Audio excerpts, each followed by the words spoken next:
Price میں تو کافی فرق ہے. جب دیکھیں جب 10-20 روپے جو کوئی پمپ والا ڈسکاؤنٹ دے گا تو آپ سمجھ لیں کہ وہ بھی تو اپنا پروفٹ رکھے گا, کیونکہ ہمارا تو فکس مارجن ہے. ہماری پاکستان پیٹرولیم ڈیلر ایسوسی ایشن ہر چیز کی چیکنگ رکھتی ہے اور گورنمنٹ کو وقت سے بتاتی رہتی ہے کہ جب لیگل یہ پمپ ہیں اور یہ پروڈکٹ ہے, مارجنس کے لیے فائٹ کرتی ہے, کیونکہ اگر یہ چیز ہم کنٹرول نہیں کریں تو یہ چیز بہت بڑھ جائے. جب پہلے بھی باہر سے آئل آ رہا تھا ایرانی ڈیزل وغیرہ, اس پہ بھی ہم لوگوں نے بہت اسٹینڈ لیا. تو حسین صاحب ذرا یہ بتائیے گا, آپ خود ہی کہہ رہے ہیں کہ بڑے سختی کی جاتی ہے, چیکنگ کی جاتی ہے, رولز ریگولیشن ہے, پھر کس طریقے سے آئل ریفائنریز اور آئل مارکیٹنگ کمپنیز اس غیر قانونی اقدام میں ملوث ہیں, کر کس طرح رہے؟ دیکھیں یہ جو امپورٹ ہو رہی ہے, جو باہر سے آئل آ رہا ہے, ان کو اس کو چیک کرنا چاہیے. اس کا رون ہوتا ہے, اس کو رون کو چیک کرنا چاہیے کہ رون کی کیا ویلیو ہے اور کس رون کا پروڈکٹ آنا چاہیے. جیسے ہائی اوکٹین ہے وہ 95 پلس ہوتا ہے, پیٹرول 90 پلس ہوتا ہے, ہمارے یہاں 93-94 اس کی کوالٹی چیک کی جاتی ہے. اچھا, اس کے کلر سے یا پھر اس کی جو ایک اسپیسیفک ایک اسمیل ہوتی ہے اس سے بھی فرق بتایا جا سکتا ہے, ڈیفرینشیٹ کیا جا سکتا ہے؟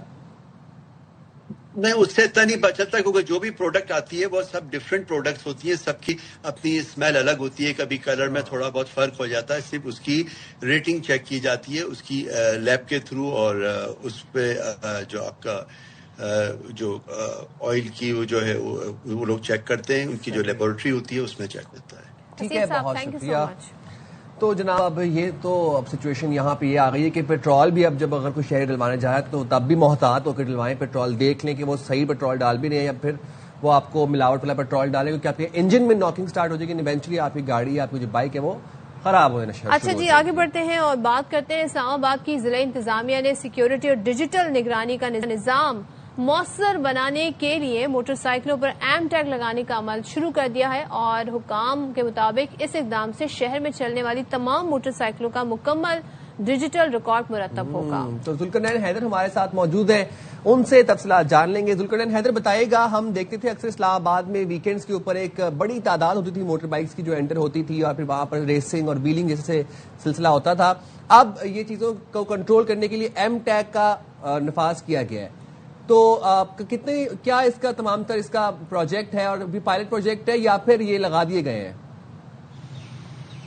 دیکھیں, جب جوڈیشل کمپلیکس کے باہر خود کچھ حملہ ہوا تھا تو اس کے بعد ہی یہ فیصلہ کیا گیا تھا کہ اسلام آباد میں جو بھی گاڑی داخل ہو یا موٹر سائیکل داخل ہو تو ایم ٹیگ جو ہے ان کا لگایا جائے. تو اس کے بعد وہ سلسلہ شروع ہوا, جو کہ مہم اگرچہ وہ ختم ہو چکی ہے, لیکن ابھی تک جو گاڑی ہیں اگر ان کی بات کروں تو 2,33,000 جو گاڑی ہیں ان کو ایم ٹیگ لگ چکا ہے, جو اسلام آباد میں ہیں یا اسلام آباد میں داخل ہوتی ہیں.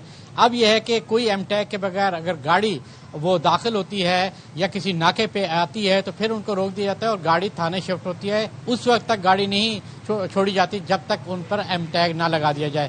اس کے بعد انہوں نے فیصلہ کیا کہ اب موٹر سائیکل جو ہیں ان کے اوپر بھی ایم ٹیگ لگانے ہیں, کیونکہ 2 واقعات ایسے ہوئے جن میں زیادہ تر موٹر سائیکل کا استعمال جو ہے وہ سامنے آیا. تو پھر یہ فیصلہ کیا گیا کہ ایم ٹیگ موٹر سائیکل پہ بھی لگانا چاہیے. تو وہ مہم جو ہے وہ شروع کی اور 3 دن جو ہے اس میں اب تک 2,000 جو موٹر سائیکل ہیں ان کو جو سلسلہ لگایا جا چکا ہے, اور آخری جو ڈیٹ ہے وہ 28 فروری کی دی گئی ہے کہ 1 مارچ سے اسلام آباد میں کوئی بھی موٹر سائیکل جو ہے بغیر ایم ٹیگ کے وہ یہاں پر نہیں چل سکے گا, ورنہ اس کے خلاف کارروائی ہوگی اور موٹر سائیکل تھانے میں بند کیا جائے گا. ٹھیک ہے ذوالقرنین, بہت شکریہ آپ کا ہمیں تمام تر صورتحال بتانے کے لیے. یہاں پر ہم شارٹ بریک لیں گے, اس بریک کے بعد واپس آتے ہیں.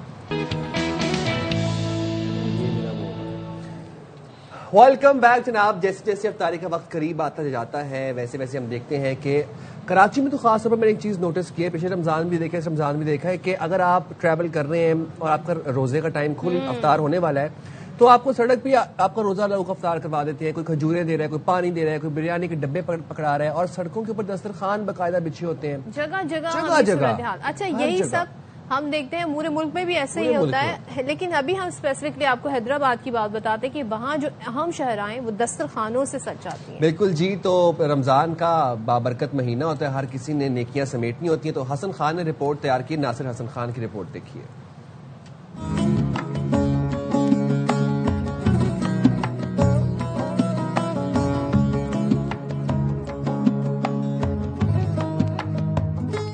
افطار کے وقت سے قبل ہی ٹھنڈی ہواؤں کے شہر حیدرآباد کی مختلف شاہراہوں پر دسترخوان سج جاتے ہیں. مخیر حضرات اور نوجوان طلباء و طالبات روزے داروں کے لیے مختلف پکوان اور مشروبات پیش کرتے ہیں. الحمدللہ 9 سالوں سے ہمارے افطار برائے مسافرین کا دسترخوان لگ رہا ہے اور ڈیلی 500 سے 1000-1500 لوگوں کی افطار کروائی جاتی ہے. یہ ہم 10 سے 15 لڑکیاں ہیں جو یہاں پہ افطار کروا رہے ہیں لوگوں کو اور ماشاءاللہ بہت اچھا لگ رہا ہے. روزگار کی تلاش میں دن بھر محنت کرنے والے مزدور اور سفر میں مصروف مسافر ان دسترخوانوں سے مستفید ہوتے ہیں. ان کا کہنا ہے کہ اس مہنگائی کے دور میں یہ اقدام کسی نعمت سے کم نہیں. ظاہر انسان روزی روزگار کے لیے نکلا ہوتا ہے, اب کام چھوڑ کے نہیں جا سکتا ہے, یہاں پہ آئے ہیں تو افطاری کر رہے ہیں, اس کا اجر و ثواب ملے گا. جن لوگوں نے بھی اس خیر کے لیے جو ہے حصہ لیا, اللہ تعالیٰ ان لوگوں کے درجات بھی بلند کرے اور ان کو بہت دے. منتظمین کے مطابق رمضان بھر میں یہ سلسلہ جاری رہے گا تاکہ کوئی بھی روزے دار افطار کے وقت محروم نہ رہے. کیمرامین عدیل ایوان کے ساتھ ناصر حسن خان, ARY نیوز, حیدرآباد. بڑی خوبصورت یہ جیسٹر ہے اور رمضان المبارک میں کسی کو روزہ کسی کا کھلوانا اس کا بڑا ثواب ہے. تو ہم جہاں پر دیکھتے ہیں جس طریقے سے اہتمام لوگ کرتے ہیں تو کیا بات ہے. آپ بھی اپنے گھر میں, محلے میں, خاص طور پہ اپنے علاقوں میں اس چیز کا ضرور اہتمام کیا کیجیے. Ramzan is about giving back to the community اور سوسائٹی, کمیونٹی ویلفیئر کے ہمیں رمضان تلقین کرتا ہے. اچھا, آپ لوگوں نے اپنی صحت کا بہت خیال رکھنا ہے جناب. موسم جو ہے وہ کچھ کلا بازیاں مار رہا ہے. اور کیسی کلا بازیاں؟ دیکھیں رات کے ٹائم, سحری کے ٹائم ہمیں ٹھنڈ سی محسوس ہوتی ہے. یہاں تو آ گئی گرمی, میں تو آفیشلی ڈکلیئر کر رہی ہوں گرمی. کوئی ایک ہلکی لہر چلتی ہے ہوا کی اپنے موڈ کے حساب سے رات کو, لیکن اس کے بعد پھر دن کے ٹائم گرمی ہی ہے. اتنی سہانی تھوڑی پلیزنٹ. لیکن آنے والے روزے میں لیکن آپ بتائیں کہ وہ جو کافی لاٹے تھی وہ آگے ہی لے آئے. بالکل, میں نے منگوا لی ہے. ابھی بس میں افطار کا انتظار کروں, اس کے بعد پھر کافی لاٹے پہ میں ہاتھ, روح افزا کافی لاٹے پہ ہاتھ صاف کروں گا. جناب ہمیں دیجیے اجازت, ہمارے پروگرام کا وقت ہوا ہے ختم. اپنا خیال رکھیے گا.